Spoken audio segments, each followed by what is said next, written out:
Champ is back. Eighth round. Might boo. I don't know. That's exciting. How do you deal with like your brother's hate?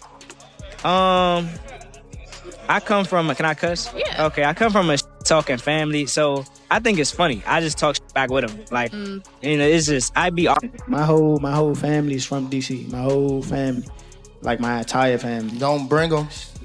Don't bring them. For what? Don't bring them. I'm telling you. They gonna celebrate with me. Yeah, don't bring them. What can happen? I know what can happen with hard work. But if I ever feel like giving up, my motivation would be my son, my family, the ones who behind me 100%. Tensions flared during the press conference when Lamont Roach's brother stormed the stage after Gervonta insulted their family. Declaring that they don't tolerate disrespect, he emphasized their background don't where hatred is never swallowed. Quietly, instead, they confronted head-on and stand united in defense of their family's name and pride. Because, they can't do what we do. They can't do what he do. If they did, they'd be doing it. They just on their phone, at home, sitting on their ass. That is so true. So you box too? Yes. Gervonta ruthlessly mocked Lamont Roach's family, specifically targeting his father. Laughing about how nervous he looked during a public appearance, Davis said Manus Pops was up there shaking on the mic. "My kids see him watching Hyman. He was trembling for real." He called out Roach for denying it and ridiculed them both, claiming neither the fighter nor his father can handle the pressure that comes with the spotlight. I know, son. His father was up here shaking on the what's the name? He was shaking on the Pops. On the shakeout. On my kids, he was shaking on this thing. On my kids, he was shaking. Don't Never. say, bro. That's cap. What I about to say? How you gonna say it's cap? And gotta how be. you gonna say it's cap? I'm watching him. Jordan Lamont Roach's brother stood firm in his belief that victory is inevitable. He shared that he is watched. Lamont trained tirelessly day and night, regardless of public opinion. He's confident that Lamont's hard work and unwavering focus will silence the doubters and lead him to victory. So, speaking of Big Bro, man, he's got a big fight coming up March 1st, man. Barclays Center, Brooklyn. I will be in the house against Tank Davis, man. How excited are you for that fight? I'm excited to, be brothers with the new face of boxing. So I'm very excited. So obviously you see little Big Bro coming out with the upset. A lot of people are going to pick Tank going into that fight, but how do you see that playing out? I see my brother walking out victorious. So there's no doubt. Not because that's my brother, but because I've seen him.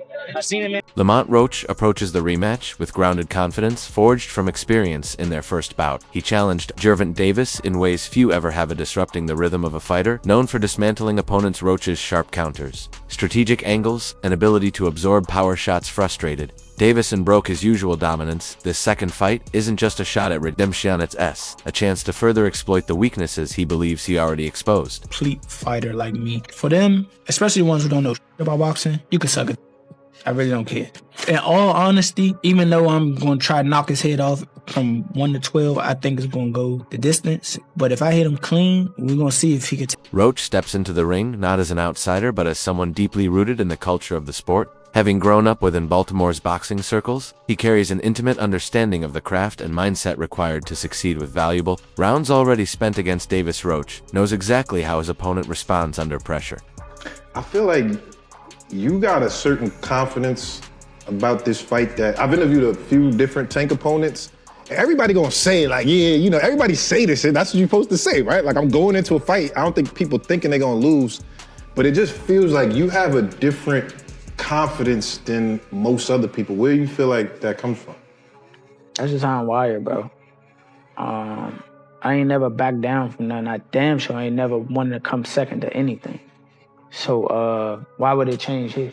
That prior experience strips away the mystery and intimidation factor that often overwhelms challengers. Roach's belief in himself doesn't stem from arrogance. It's the product of heritage training and the earned familiarity of having already gone to war with one of boxing's most dangerous fighters. You push. What made you really stand out as a boxer? My hard work, determination to be the best. Is there one boxer that you think inspires you the most with your play style? I take bits and pieces from all boxers, even some of my opponents and stuff like that. Anyone specifically? No, not necessarily. What keeps you motivated to keep pushing hard still? It's definitely hard for me to give up because I know what's at stake. I know what can happen. I know what can happen with hard work. But if I ever feel like giving up, my motivation will be my son, my family, the ones who behind. The moment the first fight ended, Roach returned to the gym with urgency. There was no celebrationly analysis and resolve. He treated the fight as a case study, seeking to close every gap in execution, conditioning, timing, and adaptability became his obsession. Meanwhile, Team Davis took note of how tight the matchup had been. Though Davis remains the favorite, his camp acknowledges that overconfidence and technical lapses gave Roach more success than expected. Now, both camps prepare with elevated intensity, knowing neither can afford a repeat of past mistakes. Lamont Roach throwing his hands fast as hell. He's in the gym preparing. I think the rematch with Roach versus Gervonta can actually be more exciting than the first one. In my opinion, I've said this many times, the actual fight itself wasn't that crazy. The crazy thing is what you've never seen before, the knee. As far as a boxing match, it was, if you look at the copy box, they didn't throw a lot of punches. It wasn't like, it wasn't really a great fight. But as far as the fight itself, the second one can't, because I think Tank is coming for blood. He's not going to pull his punches at all. I don't think he really did the first time, but I'm not sure how well he prepared or how mentally focused he was. I think you're going to get the very best Tank in a rematch, and you may just get an even better Lamont Roach, since Lamont Roach don't have to speculate if he's good enough. He fought Tank. He has more confidence now than he did before, and he felt that he was robbed. So he's going to be on one. I think the rematch is going to be far more exciting. This isn't just another rematch, it's evolving into a rivalry that could define both men's legacies. Roach shattered the myth that Davis steamrolls everyone simply by going the distance, and refusing to break that performance alone shifted the narrative. But they've known each other. These two have known each other for a while. Does Lamont Roach just understand a way to beat or frustrate Tank in a way that others don't? You know what I mean? Like, has he just found it, so to speak? Like, I have a lot I want to find out after that, because the first fight was so controversial. I think leaving it up to a draw is fine, whatever, even though under the letter of the law, Tank probably should have lost this fight, and probably would have if they counted the knockdown when he took a knee. He blamed it on Grease.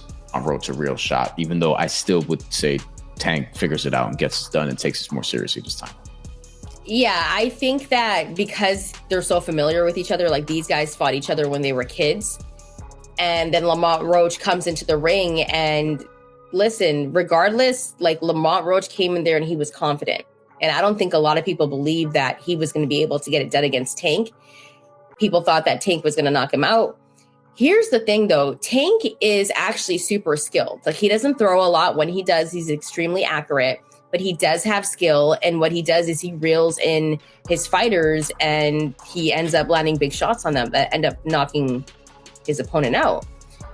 I think Tank didn't look like... When a fighter like Shocker Stevenson gives credit, it carries weight. Stevenson with no reason to promote anyone undeservedly praised. Roach's timing, defense, and grit qualities often hidden in highlight reels, but essential to winning real fights. In Stevenson's eyes, Roach isn't just a solid contender. He's a legitimate threat. That kind of backing raises the stakes and public expectation for the rematch. Do you think, considering you were one of the handful of people to pick Lamont Roach, giving him a tough fight, what do you see the rematch? I think it's dangerous for him to go back in there and fight Lamont. I think Lamont is a hell of a fighter. I can see that going left. So he better be on his A game. Ryan Garcia's perspective echoes a broader shift in the boxing world after the first bout. He acknowledged Roach's skill and composure, stating that Roach proved he belongs on the big stage. This wasn't a fluke or lucky performance, sight was earned. Now the spotlight is on Davis to show growth, discipline, and heart. If he fails to dominate, questions about his consistency will only intensify. Meanwhile, Roach enters with momentum and a rising wave of belief behind him. Match play out if they do fight again. Sometimes not a loss, but something like this, a blemish, might get you back. It can. It's all up to Tank. It's all about what, how he feels internally. I think, for him, it's a lot to do up here too, like all of us. But I think that's what you're going to get from Roach. That's what you're going to get at Roach every time, I think. I think it's up to Tank to see, what type of, how far he could go up. How old is your oldest child?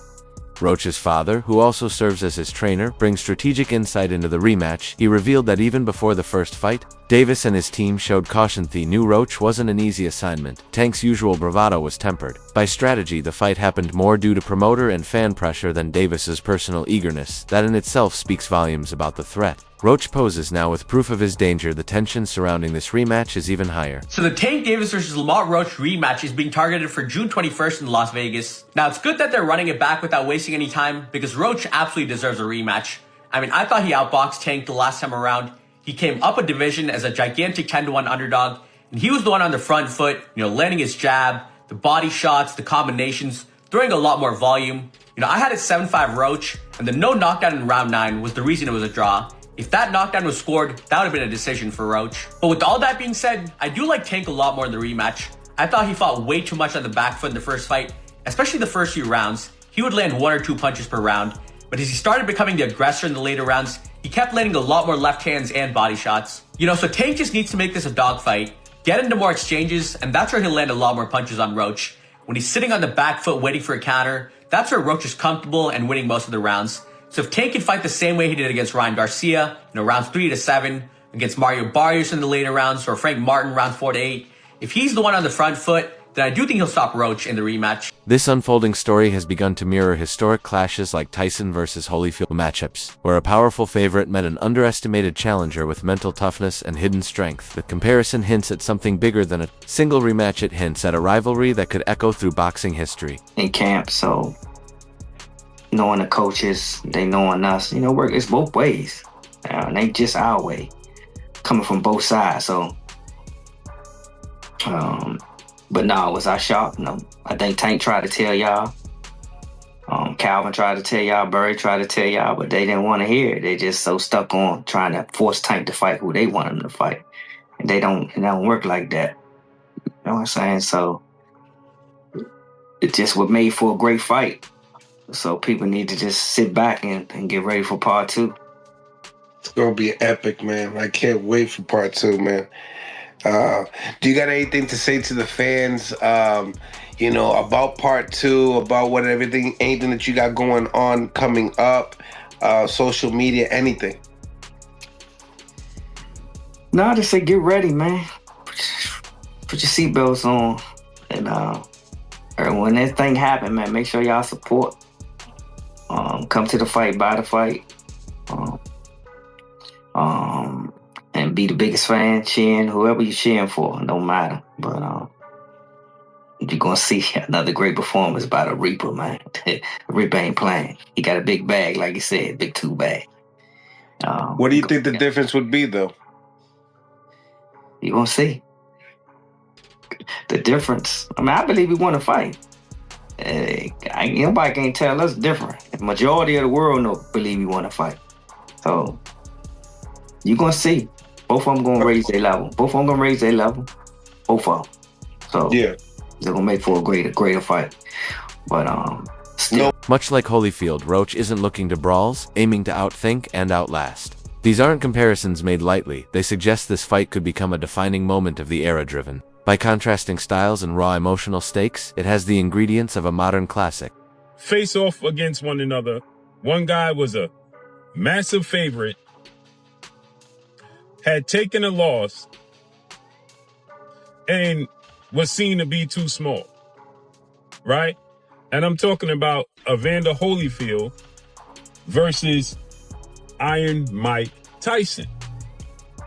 Iron Mike Tyson and Evander Holyfield was a major fight. A major fight. But Iron Mike Tyson was viewed as a destroyer. Okay?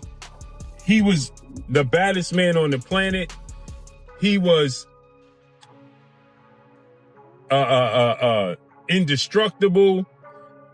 The fact that he lost to James Buster Douglas was an anomaly because Mike Tyson was with Gervonta Tank Davis and Lamont Roach is eerie similar. Lamont Roach coming up in weight seemed to be too small. Lamont Roach opened up as a 25-1 underdog. Lamont Roach, they had history. Mike Tyson and Holyfield had history. Now, they didn't fight in the amateurs, but they had sparring history, and it was said that Holyfield got the best of him in sparring, but they had some good sparring sessions, right? Now, Lamont Roach didn't get the victory, but he frustrated Tank Davis, and we never seen Tank Davis look like that in the fight. He hit him with a shoulder bar. He tried to bite him at one point in time in the 6th round. He took a ill-advised knee and didn't get counted in the 9th round, right? Joe Rogan's breakdown added intellectual depth to Roach's performance. He pointed out that Roach didn't just survive Tank's power, her adapted while others crumble or get sloppy under fire. Roach stayed composed and smart. That blend of toughness and intelligence is rare. Rogan's analysis helped fans appreciate the subtle technique behind Roach's grit. Even Davis's team isn't making excuses, acknowledge Roach exposed flaws. They now focus on tighter execution and sharper timing. The rematch more than ever will hinge on who makes fewer mistakes and who can impose their rhythm. It won't just be about strength, it'll be about control, calculation, and will. He never truly hurt Lamont Roach, hit him with good, clean punches, but never got hurt. Lamont Roach ate the punches, similar to Holyfield, where we seen him get hit with some big punches from Mike Tyson, but weathered the storm. But he visibly hurt Mike Tyson more than Mike Tyson hurt him, and it was shocking. And this, because of the Holyfield-Mike Tyson situation, it makes the Lamont Roach Tank Davis fight that much bigger. Reason being is the intrigue now, because that's the most recent situation that you can compare to with high-profile fighters, right? You surprised by Roach and Tank. What do you think the biggest surprise was in the fight? It wasn't a surprise because we know Roach. It wasn't a surprise. Roach can fight. A lot of people think because a person is not popular, that they don't exist. There's fighters out there that can rumble. They just got to get the opportunity, you know? Speaking of rematches, Jalil Hackett is getting his opportunity again to fight the guy that he had a controversial loss to. It'll be happening in Florida, I think, next week? March 15th, I think. I'm rocking a major shirt now. Yes, sir. Tell me, how's that rematch look like, and then what's the difference makers coming into this fight? The first fight, I thought, everybody thought Jalil won. We just got to turn, hit the gears a little harder. We ain't really got to change too much. Just got to put the icing on the cake, Put the icing on the cake this time, that's all. He did enough to win the last fight, but we was in somebody else's territory, This time around, being in Florida, do you feel like it's a mutual zone? Yeah. It's more of an even playing field in Florida. Okay. Do you feel like he needs a stoppage to win the fight due to what happened the first time? Not necessarily a stoppage. A stoppage is good, but not necessarily. You just got to put that. That's it for today's video. Stay tuned until next time.